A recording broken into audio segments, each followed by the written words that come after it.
আসসালামু আলাইকুম গাইস, আজকে স্যার আমাদের তেল কিনতে পাঠাইছে আর আমরা সবাই মিলে তেল কিনতে চলে গেছি। সবকিছুই থাকছে এই মিনি ব্লগের মধ্যে। স্বামী, আমি, ইমরান আর রাকিবুল সবাই মিলে আজকে তেল কিনতে যাচ্ছি। আর আমরা সবাই হাঁটতে হাঁটতে তেলের দোকানের সামনে এসে পড়েছি, কিন্তু দোকানের সামনে এসে দেখি দোকানটা বন্ধ। দোকান বন্ধ দেখার পর আমরা বাজারে চলে যাচ্ছি তেল কেনার জন্য। আর কিছু তো যাওয়ার পর স্বামীর মাতাকে ফোন দেয় তাকে বাসায় যাওয়ার জন্য। তারপরে স্বামী বাসায় চলে যায়। তারপরে আমি, ইমরান আর রাকিবুল হাঁটতে হাঁটতে বাজারে যাচ্ছিলাম তেল কেনার জন্য। আর বাজারে যাওয়ার সময় এই লোকটা আমাদের ক্যামেরা দেখে আমাদের ধাক্কা দিয়ে পাশ কাটিয়ে চলে যাচ্ছিল।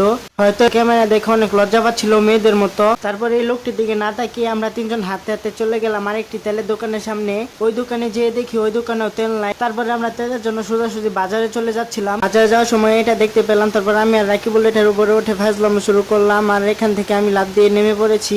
বাজারে চলে যাচ্ছি এখন সরাসরি, কোনো কথা না বেরিয়ে। আর তারপর আমরা কোনো দিকে না তাকিয়ে হাঁটতে হাঁটতে সোজা এই দোকানের সামনে এসে পড়েছিলাম। আর এই দোকানের সামনে আসার পরে তেল পেয়ে গেলাম। তারপরে তেলটা নিয়ে আমরা ওভারব্রিজের উপরে চলে যাচ্ছি।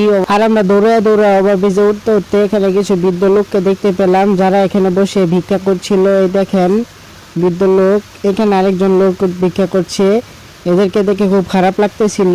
তো ইমরান এখান দিয়ে তেল ফেলে দিতে যাচ্ছিল, কিন্তু তেল ফেলে নাই, কারণ তেলটা ফেলে দিলে আসিফ স্যার আমাদেরকে স্কুল থেকে হয়তো বের করে দেবে। এখানে আরেকটা বৃদ্ধ মহিলা ছিল। তারপর আমরা ওভারব্রিজ থেকে নেমে কোনো দিকে না তাকিয়ে তেলটা নিয়ে সোজা স্যারের বাসায় চলে যাচ্ছিলাম। তারপর রাস্তা দিয়ে যেতে যেতে রাকিবুল বলতেছে রোজা রাখছে, অনেক অনেক খারাপ লাগতেছে, এজন্য রাকিবুলকে বাসায় পাঠিয়ে দিলাম। আর আমি আর ইমরান তেলটা নিয়ে বাসায় চলে যাচ্ছি স্যারের বাসায়। আর যেতে যেতে ইমরান তেলটি রাস্তার মাঝখানে রেখে চলে যাচ্ছিল। বলতেছিল তেলটা নিতে পারবেন না, এখন তেলটা নাকি আমার নিতে হবে। আর কিছু না ভেবে আমি তেলটা নিয়ে নিলাম। আর ইমরান আমাকে রেখে দেখেন কোথায় চলে গেছে।